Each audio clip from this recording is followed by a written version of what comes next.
Battle of Sailor's Creek, the fall of Richmond and Lee's plan to join Johnston. It all kicked off at the Battle of Five Forks, where Lee's forces attempted to hold the strategic crossroads southwest of Petersburg. General George Pickett, yes, that Pickett of the infamous Gettysburg Charge, was in charge of defending the critical point. Now, Pickett was no stranger to blunders, but even he couldn't have imagined how badly things were about to go. While his division fought gallantly, Union General Philip Sheridan's cavalry overwhelmed them, breaking through with crushing force. Five Forks was not just a defeat, it was a disaster that sent shockwaves through the Confederate ranks. Pickett, who was leisurely enjoying a fish fry with friends while his men were being slaughtered, learned of the catastrophe too late to salvage anything. When Lee heard the news, he knew he was in real trouble. The fall of Five Forks made Petersburg untenable and Richmond, the Confederate capital, was next. Lee had to move fast. As Union forces under Ulysses S. Grant broke through the Petersburg lines, Lee did what any gentleman commander would do. He sent a telegram to President Jefferson Davis. Unfortunately for Davis, he was attending a peaceful Sunday service in church when the messenger interrupted. Imagine the scene. Davis, with all his Southern grace and composure, suddenly handed a note that essentially said, "Pack your bags, the Yankees are coming." The congregation gasped.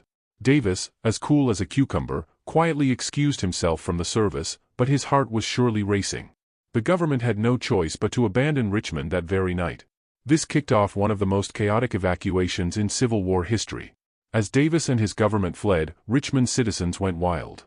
Looters rampaged through the streets, setting fire to government buildings, and destroying anything that might be useful to the Union. It was like a scene from a dystopian novel, flames licking the sky while panicked residents tried to escape the city. Meanwhile, General Lee was crafting a plan. He would link up with General Joseph E. Johnston's army in North Carolina and continue the fight. To do this, he divided his remaining forces into 5 corps and gave orders to his commanders. General John B. Gordon would lead the rear guard, Richard Ewell was tasked with managing Richmond's evacuation, and James Longstreet, his trusted old warhorse, was to head westward. But here's the catch: the Confederates had no food.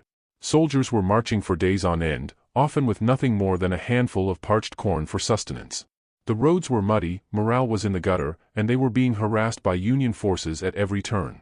If this wasn't enough, Lee's army arrived at Amelia Court House on April 4 expecting to find supply trains filled with food. Instead, the cupboard was bare. The Confederate Commissary Department had made a fatal error. They sent ammunition and supplies but no rations. Lee sent out desperate pleas to local farmers for food, but it was too little, too late. As if the Confederate plight couldn't get worse, Union forces under Sheridan were hot on their heels. The delay at Amelia Court House gave the Union cavalry precious time to close the gap. Then came another devastating blow. A Union force led by General Henry E. Davies stumbled upon over 200 Confederate wagons loaded with supplies, food, weapons, the works, and promptly destroyed them. The sight of burning wagons and the smell of scorched provisions would have been enough to make any Confederate soldier weep. By April 6, the Confederate army was in complete disarray. They had been split in two by Union cavalry. General Ewell's men, including the remnants of Pickett's division, found themselves cut off. Exhausted, they reached the banks of Sailor's Creek. To understand the tragedy of Sailor's Creek, you have to picture a group of exhausted soldiers trying to drag themselves across swampy terrain, only to find themselves trapped on the banks of a muddy, winding river.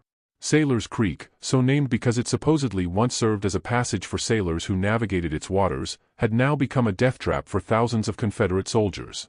General Richard Ewell, that old warhorse who had lost a leg earlier in the war, found himself and his men trapped.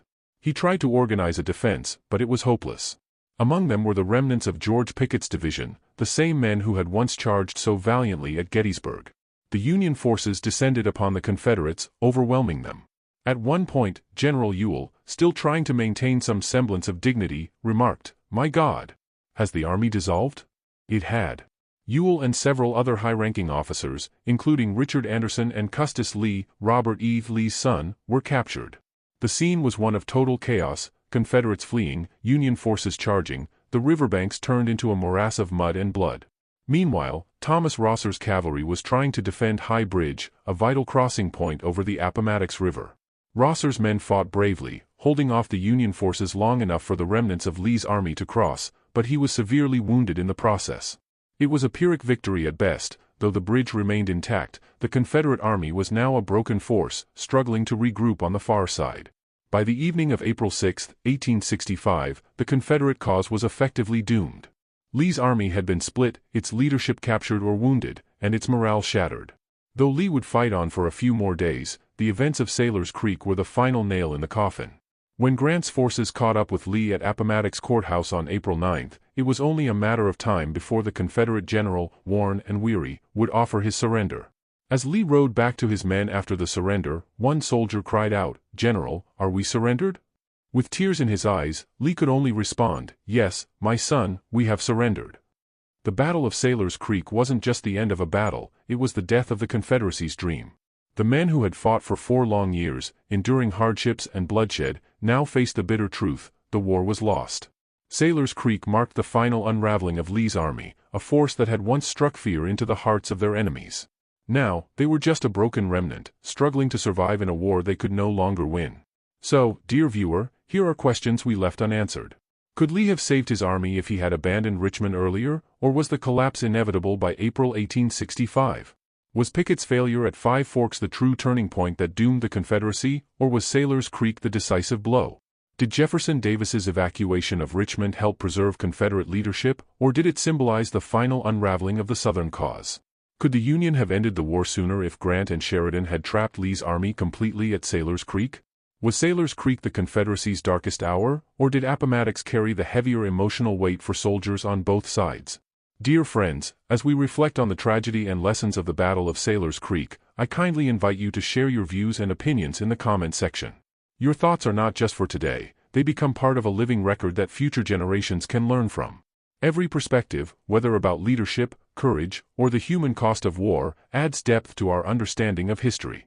Please take a moment to leave your reflections so that together we can preserve these stories for education, remembrance, and the generations yet to come.